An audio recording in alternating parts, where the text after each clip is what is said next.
back to another 5-minute Bible story. Today we're going to keep talking about how the Lord speaks to us. In today's lesson, we're going to talk about how God doesn't just talk to those who are super important people. Like, He doesn't just talk to the president. He doesn't just talk to really famous people. And He doesn't just talk to the pastors of our church. He talks to everyone. So let's see what today's Bible story is about.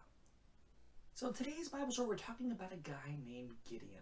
But before we get to Gideon, let's talk a little bit about what's happening in Israel. Remember, that's the name of the place where that's the name of the people that God chose as His people. So the Israelites, again, just like we've seen many, many times, were not following God. And God was allowing things to happen to them as punishment for them not following Him. This time around, they were doing evil, worshiping idols, and praising false gods. So God let a people group named the Midians come and conquer the Israelites. So they basically took over the Israelites, stole all their food, made them slaves, basically made them do work for free. And so that's where the Israelites are in the beginning of this story. God sent them a prophet, but they didn't listen. So this time God decided to intervene in a different way.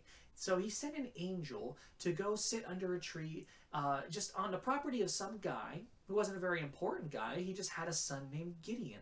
And the angel appeared to Gideon. Gideon was there kind of preparing food and trying to hide it from the Midians so they didn't come and steal the food. And the angel talked to him and said, hello. And Gideon saw this guy and saw that this guy was like, there was something different about him. He was big, he looked strong, there was just something different about him. He said, it's like, you must be a great warrior, the Lord is with you. And the angel talked to him and said, like, basically just introduced himself, and Gideon was just like, you know, we have a prophet, but God has abandoned us. He's left us to the Midians. They've come and they're taken over.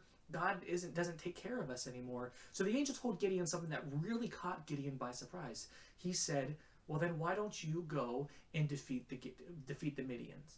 And so Gideon was just like, I'm just a regular guy. I'm a farmer. I live on the farmland with my father, and I make bread from wheat. Like, I'm not a warrior. I can't lead an army into defeating the Midians.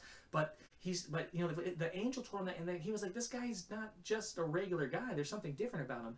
So Gideon came up with kind of a test. He was like, you know, if the Lord is talking to me, which I feel like He is, but it's really hard to believe since I'm just a regular guy, I'm gonna test it and say, He said, I'm gonna go prepare an offering. Will you wait here while I go do that, and then I'll come back and you can prove that you're a messenger from God. So Gideon went and he made unleavened bread, which is just bread that doesn't have yeast in it, so it doesn't get big. It just stays nice and flat, kind of like a cracker. And he made that in some kind of beef stew or something like that. And he brought it back to the angel and put it on a rock. The angel had a staff with him, and he put the staff and he touched the offering on the rock, and it said that a great flame came up from within the rock and just burned up the offering. And that's when Gideon knew, was like, surely this is the Lord speaking to me, because nobody can just do what this guy just did. So he listened to the angel, and the angel gave him instructions, and that's whenever Gideon took over as the leader of the Israel army. And he was just, like I said, he was just a regular farmer guy. But our point of the story today is that God speaks to everyone, whether you're just a farmer or whether you're someone who's really important in your business, in your church, someone who has an important position, or if you're just someone who just cleans the toilets. It doesn't matter. God loves everybody, and He uses everybody the way that He plans, because God gives us the strength we need to accomplish the tasks He wants us to accomplish. Why does God love us? Why does He use people who are just regular people to do His will? Well, there's actually another guy in the Bible whose name was Jeremiah, and he was actually a prophet of God. And Jeremiah was just like, God, why are you using me? Like, I'm nobody. And God told him something that it's really important that we know. He said that I knew you before I formed you in your mother's womb. And what that means is that God knew us before we even existed. Isn't that kind of crazy? Like, we didn't exist yet, but God knew us? I mean, think about God. He knows everything. He is all-powerful. He is outside of time, meaning He can be anywhere in time that He wants, at any point in time that He wants. So, and it also says that God formed us. He made us inside. When we were little tiny babies inside our mommy's bellies, He formed us. He put us together exactly the way that we needed to be, because that's how much God loved us. He takes the time to make every single one of us, not just a couple of us, not just the people He thinks are important, but every single one of us. That is why God can use any person, even if they're nobody important, because God made them and God loves them. So that means God can use you. You might be like, Mr. Jeremy, how is he going to use me? I'm just a kid in school. I don't have a job. I don't have money. I can't even drive places on my own yet. I have to rely on my parents or my family members to take me places I need to go. What am I supposed to do? I can't lead an army to beat the bad guys.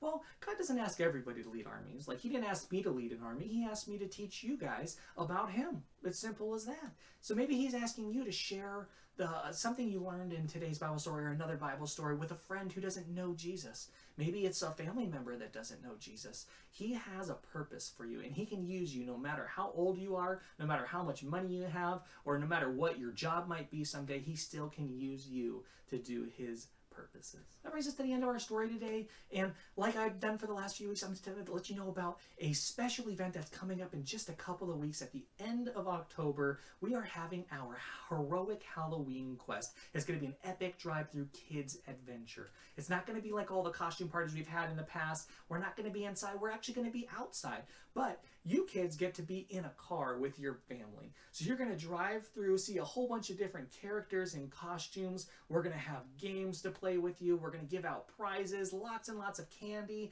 and you're going to be able to enjoy all those things from the safety, comfort, and warmth of your own cars. That's pretty cool. I'm super excited about it. So join us on October 31st. We'll be doing it from 4:30 to 7 o'clock. We're hoping to have lots of you come out. We're going to have tons of candy for you, so join us then. Anyways, that's it for today. I will see you next week in another 5-minute Bible story. Bye, kids.